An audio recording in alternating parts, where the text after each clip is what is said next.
小夏，我让你打人是吓唬吓唬九姑奶奶，你怎么真把人打死了呢？小姐放心，她没有被打死，只是被我打晕了而已。那些血呢？是我做的手脚。真的？我趁九姑奶奶和小姐说话的时候，打在了她的脖子上。打晕之后，我用的是巧劲儿，看着重，其实没有伤到皮肉。那就好。朱少，你给她找个大夫吧。哦，别让九姑奶奶知道了。折腾了一天，我也累了，你们出去吧。诺。走吧。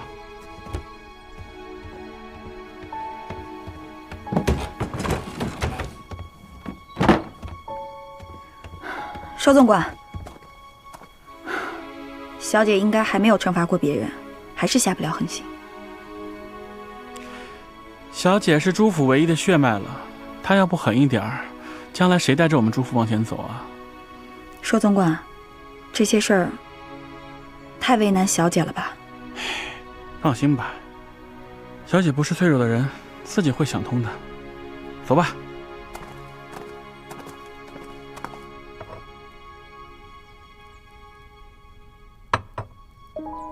九叔，老头子让我当这个家，我必须尽快适应这个新身份，都快没时间去想你和阿黄了。不过你放心，我会赚到足够的钱还债的。元兄啊，实在是抱歉，我没想到他这么难请，连我母妃去请都没请过来。既然他不出来的话，我就进去。元兄是想半夜翻墙会家人？哎，这个使不得，使不得，这传出去成何体统啊？这有什么呀？痴情郎未见心上人一面，不顾安危，这多浪漫啊！我跟你说啊，我主意已定，我每天对他日思暮想，再见不着他，我会疯的。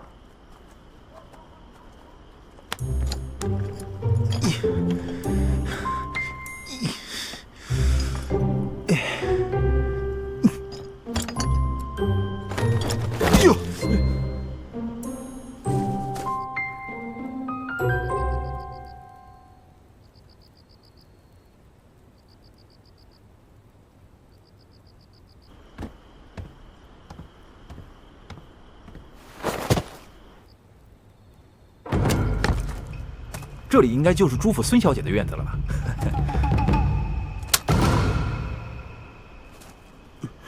别动手，我是京城守卫府的公子，在追台的时候，我还帮你们家小姐打过架呢。转过来。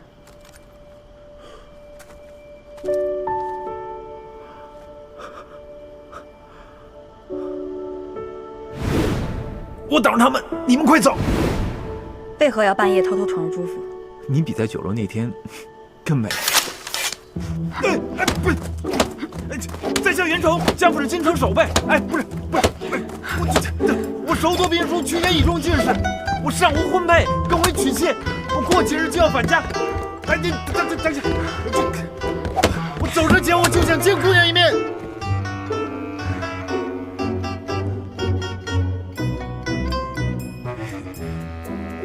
我喜欢你。返家以后，我会叫人过来向你提亲。你认错人了，不过感谢你在醉一台出手的份上，我就放了你。我没认错人啊！那天在醉一台拎起酒坛把吴老虎砸晕的人就是你啊！虽然说你换了一身男装，但我一眼也认出来了。原来他不是冲着孙小姐来的。在下对姑娘是一见倾心，所以我这几日想尽一切办法，就想见姑娘一面，所以我才翻墙而入，有些冒昧，希望姑娘不要介意。你走吧，你下次再敢翻墙进来，我会绑了你交给衙门。想必守备大人也丢不起这个人。我的的确确对姑娘是一片真心啊，我就想得到姑娘一句答复，我再走。在下所言句句肺腑，如有半句假话，天打雷劈。登徒浪子！我知道翻墙而入，直言不讳，的确孟浪一点。可是我对姑娘，我的的确确是一片真心啊。你快走吧，别打扰我家小姐睡觉。不行，我好不容易才翻墙进来，没有让你喜欢上我，我是不会走的。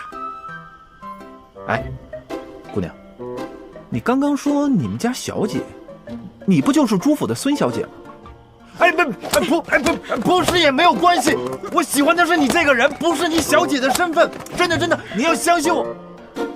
你终于相信我说的话了，我说的都是真话。我不是孙小姐这个事儿绝对不能瞒传，否则我杀了你。哎，你放心，我的嘴可严了，连毅他那事儿我谁也没说。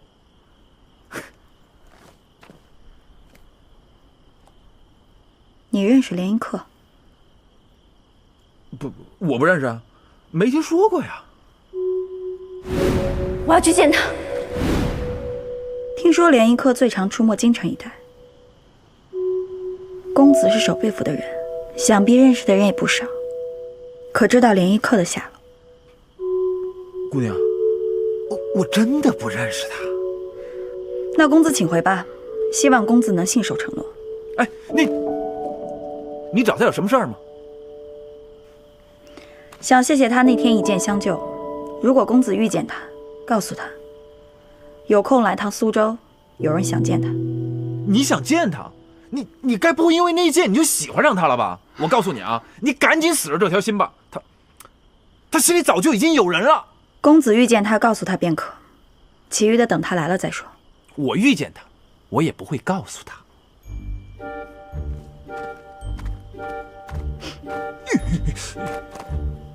你等着啊，我还会再来的，我一定会让你喜欢上我的。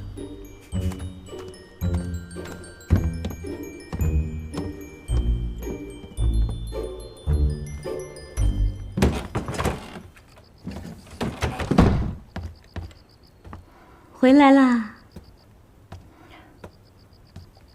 小姐。是醉一台出手的袁公子，他知道我不是孙小姐的身份，但他是京城守备大人的公子，杀不得，所以只好赶他走。我都听到喽。小姐听到什么了？我听见他说他喜欢你。哎，家世不错，长得也不赖，又敢大声说喜欢你，这男的还行啊。小姐，我是不会嫁人的，以后别再提这事儿了。为什么不会嫁人啊？我是要保护小姐一辈子的人，女人太软弱，也不够坚强，而且我从小就把自己当男人看待。可你毕竟还是个女人啊。那女人不嫁人没关系，可是有个男人喜欢，也是很幸福的事呀。那小姐喜欢连一克吗？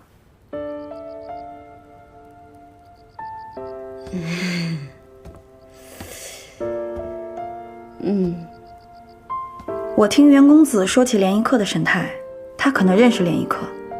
要不下次他再来的话，我帮小姐便问出连一克的下落。我和连一克还是不见为好。为什么呀？如果他知道我没死，变成了朱府的孙小姐，会告诉齐王爷和莫府吗？哎呀，没什么。老头子不是要我开源节流，想办法为朱府赚钱吗？我忙这些事都来不及了，哪有心思谈情说爱啊？那赚钱一事儿，小姐可想到好法子了？方法是想到了几个，明天把朱福、朱寿叫来吧，我还得跟他们商量一下。那小姐也早点休息吧。你也是啊。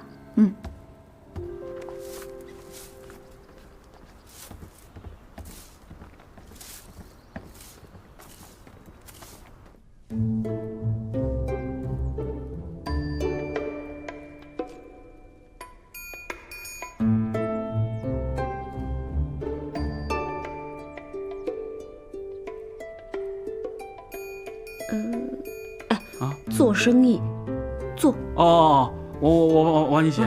行。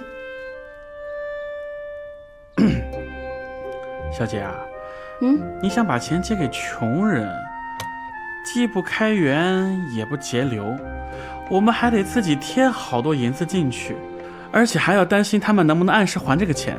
你说这万一他们还不上这个钱？哎呀，我以前做乞丐，瞒着九叔做生意的时候，最缺的就是一开始进货的钱。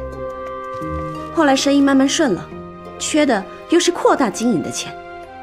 我那时候就在想，要是有人肯借给我这笔钱，6分利息我都愿意。哎呦，小姐，这不是每个人都像你一样属于经商奇才的，是他们要是亏了呢，对不对？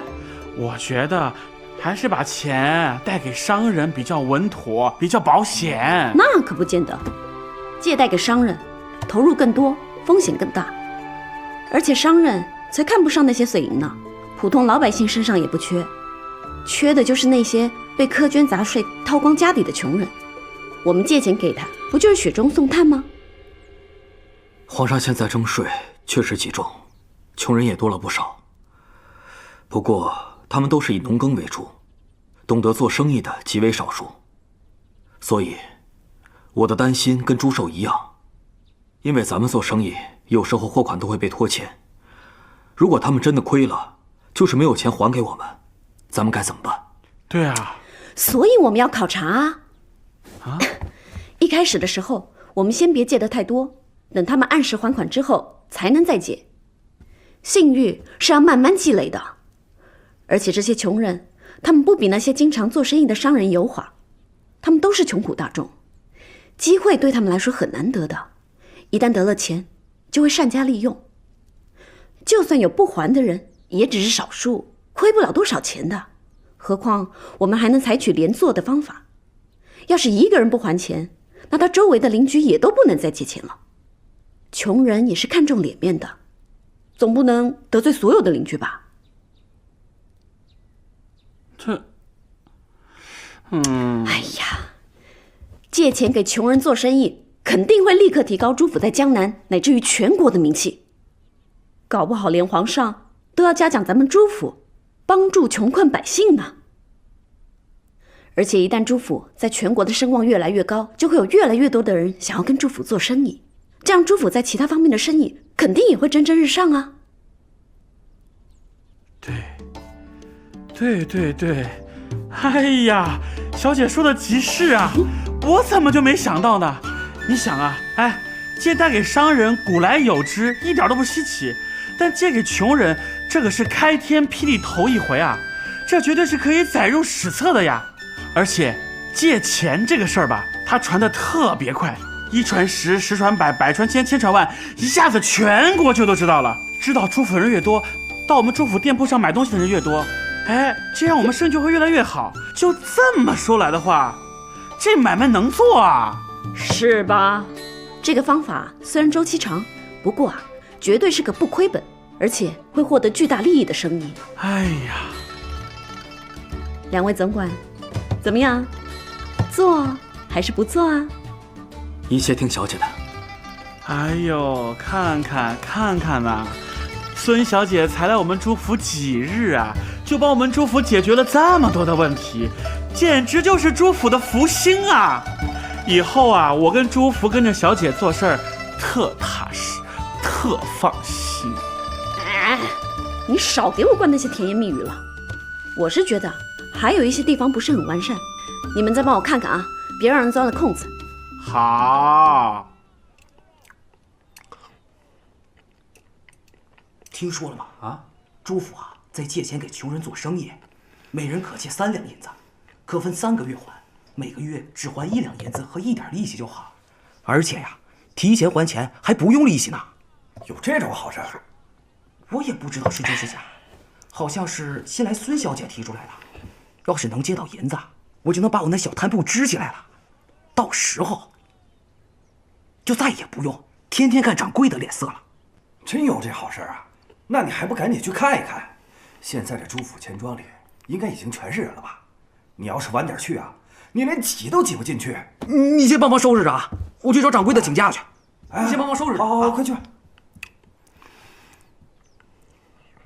这招可真不错，钱花的不多，效果却好。这丫头有点经商头脑。小二，来了，结账。好嘞。太好哎，回去等消息吧。啊，好，来谢谢下一个。掌柜好，我叫陈大，是黄村李家庄的人，现在在最一台当伙计，想借3两银子开一个馄饨铺子，保证按时还钱。陈大，3两银子。好，你的情况我们呢已经掌握了。我们需要3天的时间核实一下。核实？还要核实什么？核实一下你身份的真假，听听你在乡邻之间的信誉。如果没有问题，绝对会借。那没问题。好，下一个。庄主，我叫张三。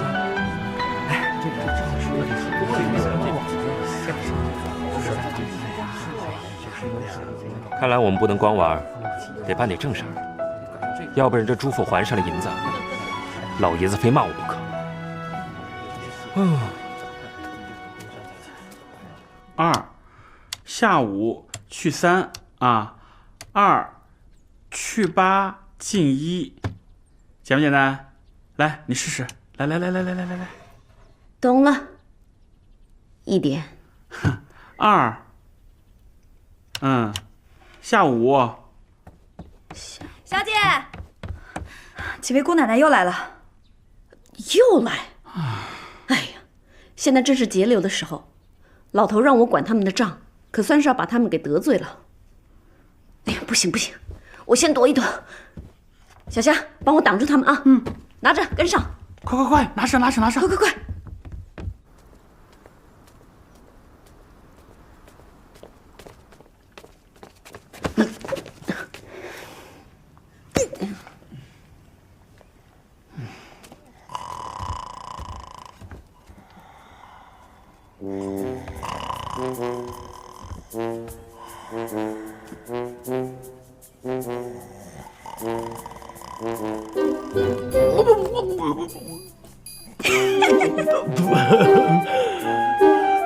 哎呦，臭丫头，今天怎么有空过来啊？什么事都推给我，你们老不舒服了。那些姑奶奶又堵我院子里了，不给他们银两吧，就拐弯抹角的骂我。都是你，让我当什么家了？你对那些人吧，不用客气，该骂就骂，该管就管，不用给我面子。他们都是我的长辈，我怎么能那么对他们呢？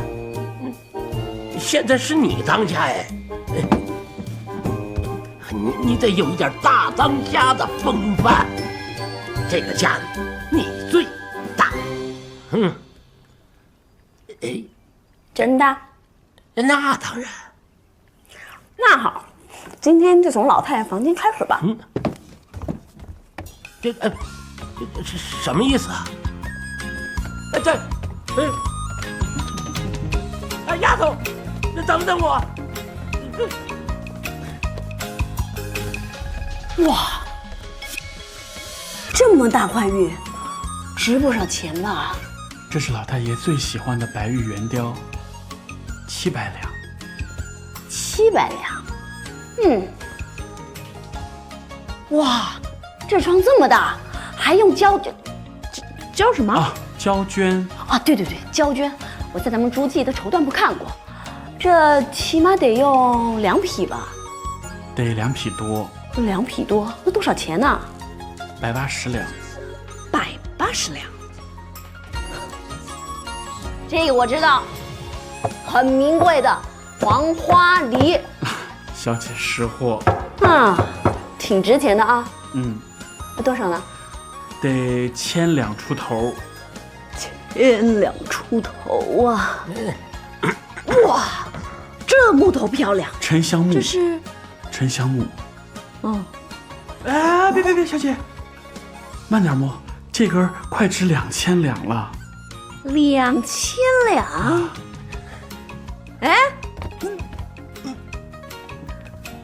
刚上来的明前新茶，壶里起码有2000吧？2两银啊。这用的该不会是你说的去年冬天梅花花蕊上的雪水？这收集的功夫也得值1两吧？还有这个紫砂壶，起码这个几百两对吧？老头，你刚刚喝那一口，起码值3两。普通人家能过1个月了。这不用算得那么清楚吧？这些家具都是很名贵的，可以用8辈子。那还有那些小玩意儿，那都是从前便宜的时候买的。你不会想让我全都卖了吧？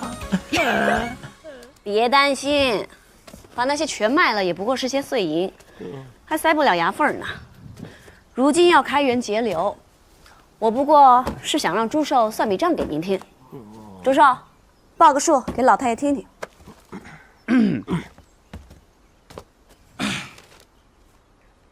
老太爷去年府里添置古董和家具，一共花费了14万8千两。每年府中糊窗户的胶绢要用3000两，姑奶奶们的每年置装费、首饰费大概是12万两银子。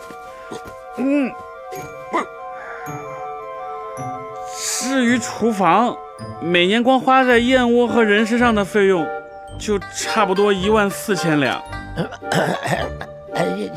其实这花费好像不是特别大，就是人稍微有点多。好，那我现在就大家子提一回，我决定了，以后每院除了月银之外，再多支1000两银。姑奶奶们想买些什么，自己掂量着办啊，免得想买只钗子还得来找我。不是，这是不是太少点了？这比之前可少太多了。这不行，这说我们家连女眷都养不起，这传出去像什么话？你放心吧，老头，姑奶奶们肯定乐意的。他们会愿意？老爷小姐，我觉得小姐这个主意还是挺不错的。以前各位姑奶奶找我报销什么置装费、首饰费的时候啊，哎呀，表面上倒一个个笑呵呵的，这背地里呀，可嫌我抠得很呐，又嫌我问东问西，又嫌我嫌他们东西买贵了。每个月呢，姑奶奶们除了月银也没什么现银，首饰会旧，衣服也会旧。我觉得吧，再怎么着都不如这现银拿到手里面，想买什么就买什么，花得爽快，花得痛快。这1年就剩下10几万两银子，何止？不错，只要他们不跟我哭闹，我愿意呀。那您是答应了？我当然同意。老头，我还有件事，我想让姑奶奶们入股朱府的产业，年终他们也可以分个红利什么的。真是我朱家的丫头，是吗？你说你这脑子是怎么长的？你这脑子是怎么长的？你这主意怎么想出来的？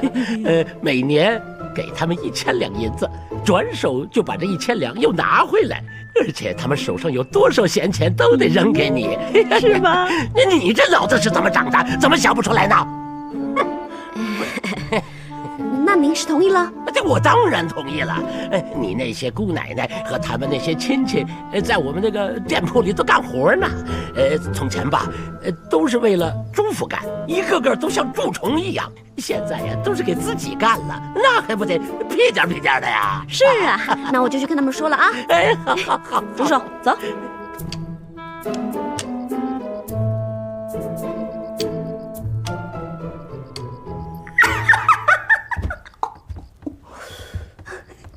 小姐，该休息了。夏夏，你知道姑奶奶们总共拿出了多少闲钱入股吗？多少？100万两，整整100万两啊！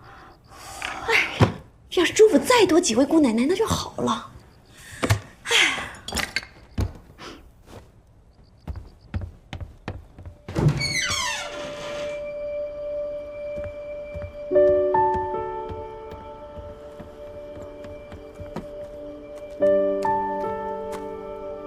什么人？听说姑娘找我。你是联谊客？正是在下。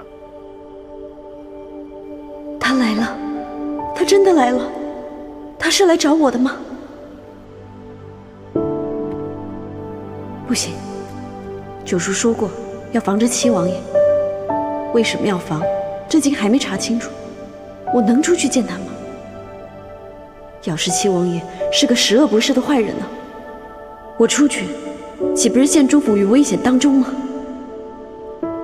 不行，我不能出去。姑娘，听说你喜欢我？哎，姑娘，我真的是连衣客呀！连衣客要是你这般功夫，估计用不了多久就能听到他被仇人杀害的消息。的确，我的武功一般，但我的剑法特别厉害，我都是箭无虚发。那天就是我射箭救了你，真的，我没有骗你。你说错了，那天连衣客救的是我家小姐。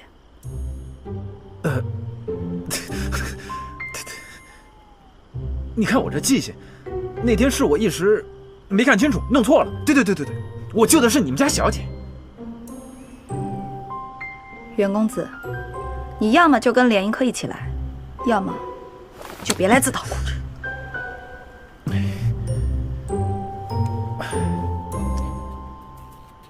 你就那么想见他？对。好，我回去我告诉他。姑娘，咱们也是第3次见面了，我还不知道姑娘的芳名呢，能否告知？小霞。小姑娘，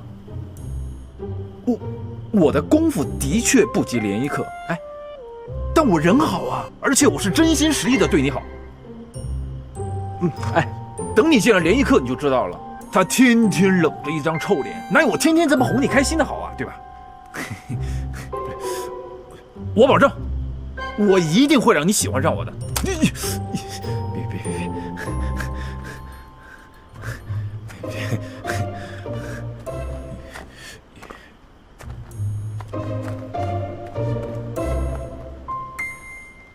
小虾，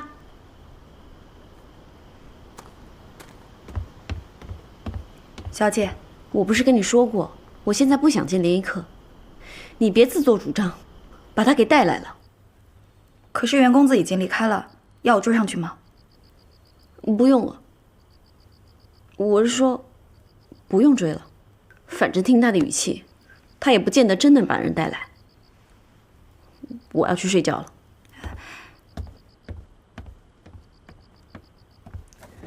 哎，花不起，你到底是想他来，还是不想他来啊？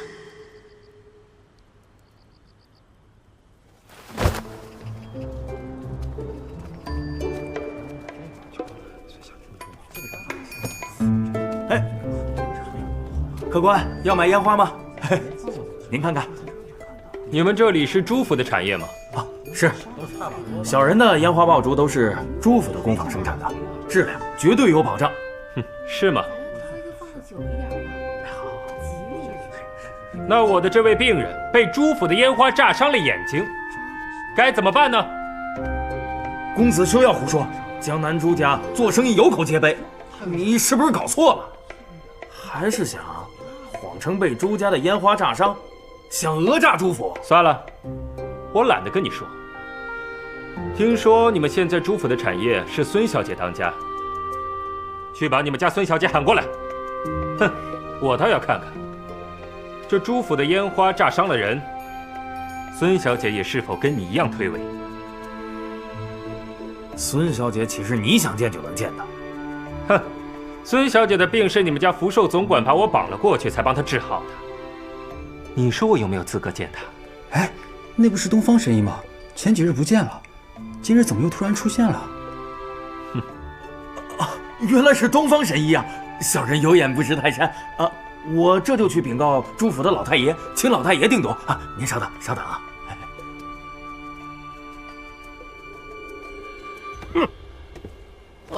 为了叫他给人治病，把人给绑来了，你怎么不把人全家都绑来呀？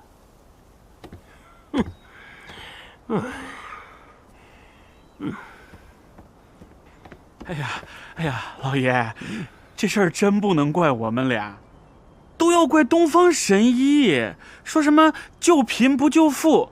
当时小姐的情况又特别的危急，我们实在是没办法了，才把他绑来的，这属于情非得已啊！得以，你就是个蠢货！绑人那种事你也能做呀？你这绑人你也得绑得漂亮些，是吧？现在人家打上门来了啊！直接那个东方小子在我们那个烟花店里头砸场子了，你说怎么办？老太爷，您先息怒。这个确实是当时小姐生命垂危，只有东方石能解这种无解之毒，所以我们这才出此下策。哦，这是下策，那你跟我说个上策呀！现在该怎么办呢？哎，老爷，我看那个东方神医对我们家小姐其实挺有意思的，而且他又指名点姓非要孙小姐去处理，不然就让孙学姐蒙面，跟我一起去烟花店，由我出面把东方神医请到里屋，由孙小姐跟他谈，再让小虾来把那个烟花工坊的管事叫到店里边问个清楚。您觉得这样行吗？那就去吧。哦，好。你还杵这儿干嘛？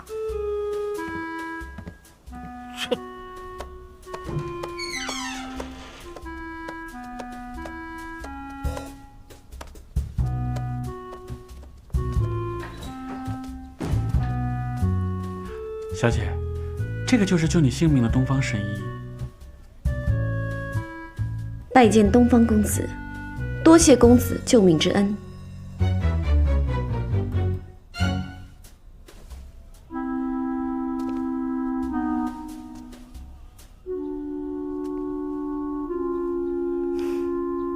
朱小姐真是太客气了。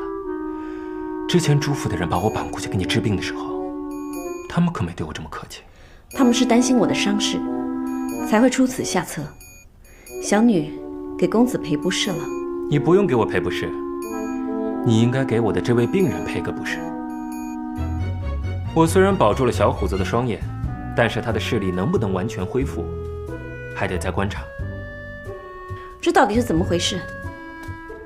还请公子说明白。小虎子，你自己说，你这双眼睛是怎么受伤的？公子，怕什么？今天本公子给你做主，你只管实话实说。说吧。多谢公子替小的做主。小人前些日子在朱家的烟花爆竹铺子买了烟花，本是给母亲祝寿用的，可谁知我刚点着烟花，那烟花竟然爆炸了，火药星子乱爆，炸伤了我的眼睛不说，那烟花燃起的火星子还飞到了邻舍，将两家人的茅草屋都点着了。两家人问我要赔偿，可是我眼睛受伤了，我做不了工，我拿什么赔偿给人家呀？你确定是在朱府的烟花爆竹店买的烟花？朱小姐，谁敢污蔑江南朱府啊？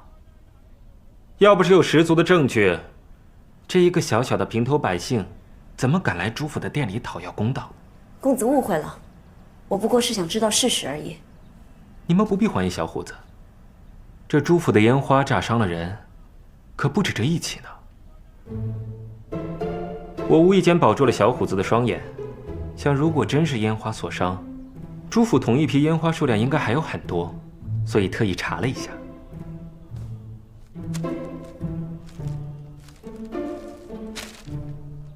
这名单上的所有人都买了朱府的同一批烟花，不过他们比较幸运，受伤没那么严重，所以就没来朱府找你们。你如果不相信的话，现在可以派人去查一查，或许朱府里现在就有同一批烟花，也可以现场点来试一试。还有同一批次的烟花吗？哦，还有很多。拿一个去院子里试试，注意安全。好。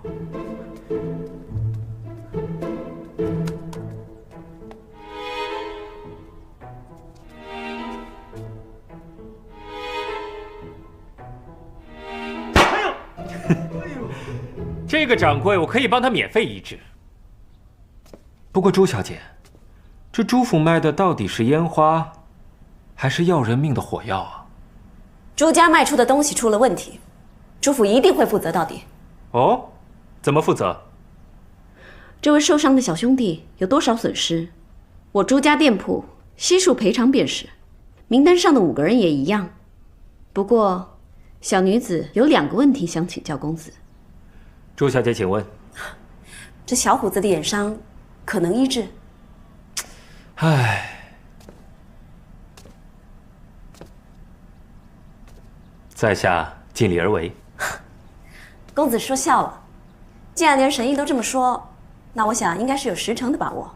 小虎子的伤就交给公子您医治了，再贵再好的药，朱府都能花得起。那不知道朱小姐的第2个问题是？这名单上的5个人，公子可都去医治过？医治过。他们的伤势都无碍吗？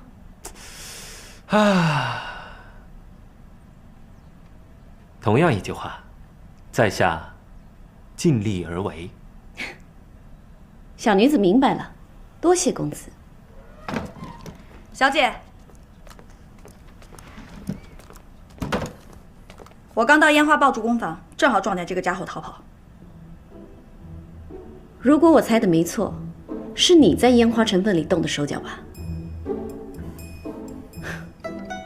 这烟花爆竹店是朱家新开的，开业前释放过烟花都没问题，可开业之后，怎么就出了这么多乱子？我本来想在众人面前问你是怎么管的烟花爆竹工坊，我看现在也不必了，把他带到衙门，让知府审去吧。小姐，他刚才招认是四姑奶奶的人，这事估计跟四姑奶奶逃不了干系，真的要送去衙门吗？四姑奶奶要跟我斗也就罢了，可她现在罔顾他人性命，伤及无辜，只能交由官府处理了，不能让这些卑鄙之人毁了朱家做生意的名誉。诺。我这2天听说朱家孙小姐年纪轻轻就把朱家产业打理得井井有条，今天一看，果然名不虚传。公子说笑了，若是真井井有条，何来烟花伤人一事呢？不过百密一疏而已。不过现在事情都已经水落石出了，不知在下是否有幸有请朱小姐到父亲的酒楼一叙呢？公子相邀，小女子本该相陪，不过我还得处理这商铺的事。没关系，我可以等。今天不行，就明天；明天不行，就后天。不知道朱姑娘要处理多久呢？等所有的客人都对朱家的烟火满意了，那才叫处理完。你去让掌柜的把这批烟花都拿出来，再让人打几桶水放到店门口。我这就去办。各位父老乡亲、街坊邻居，今天东方神医带着被我们朱府烟花炸伤的病人来我们店里讨公道。我们朱府的烟花出了问题，炸伤了人，是我们朱府的责任，我们绝不推卸。一切伤者的治疗费用由我们朱府负责。本来就应该由你们朱府负责。对，本来就应该是我们朱府负责。同时呢，这个近几日，如果各位在我们的烟花铺购买过烟花爆竹的，可以把这些烟花爆竹退还给我们。我们朱府愿意双倍的价格回收。你们这说的好听，收了回去，这指不定哪天风波一过，你们又都卖出去了。对呀，大家放心，这一批烟花我们绝对不会再卖了。为了大家的安全，也为了我们朱府的信誉，刚才我们的孙小姐已经再三的叮嘱过我了，这批烟花必须销毁。所以今天当着各位乡亲老百姓的面，我们把它销毁了，给大家一个交代，好不好？好。来人，倒水。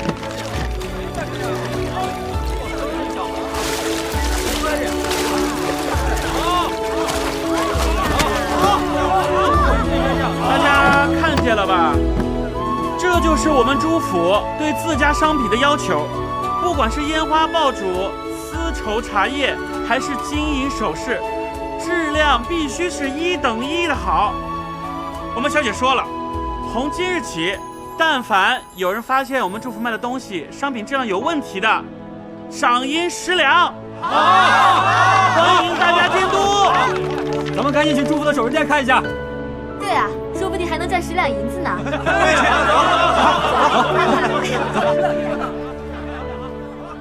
厉害，厉害！珠珠姑娘最后这一计悬赏让大家监督，不仅能够挽回朱府在人们心中的信誉，还可以增加店铺的客源。相信朱府工坊里所有的工人都会更加小心谨慎，残次品将大大减少，一石三鸟。朱姑娘这一计果然高明。我只是想告诉大家，我们朱府的东西没问题，倒没像公子一样想那么多。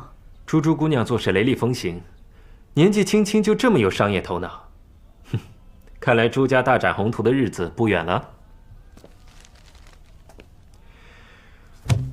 珠珠姑娘，既然现在事情都处理完了，不知道是否有时间和在下去酒楼一叙呢？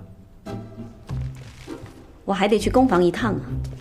管事换人，底下的工人毕竟会忧心是否自己也会受到影响，我得去安抚他们的情绪，把损失降到最低。珠珠姑娘想事情真的很周到，很好。那我就再陪你到工坊去一趟。黑凤在，把小虎子先送回住处，晚一点我再回去帮他换药。诺。